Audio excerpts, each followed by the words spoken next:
而家講一則往生嘅事蹟。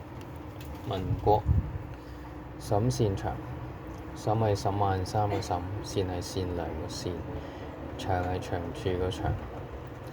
浙江海鹽人，出世嘅時候，爸爸已經唔喺度，對媽媽好孝順，生平樂善好施，鍾意念佛，持戒十分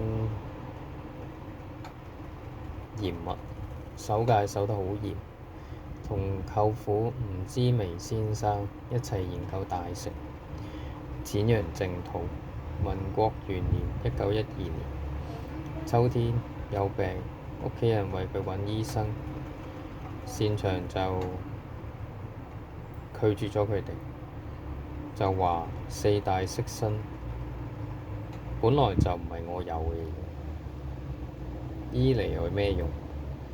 唯有係回向菩提，遠離塵垢，解脫歸真，面見阿彌陀佛，我就已經滿足啦。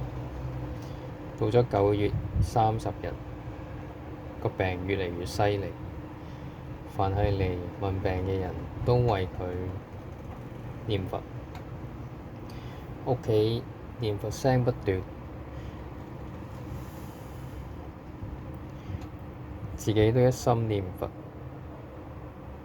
到走嘅時候，臨終嘅時候，就同身邊嘅人講：五色蓮花喺我目前啦。跟住就坐化咗，神色不變，異香滿室，享年25歲。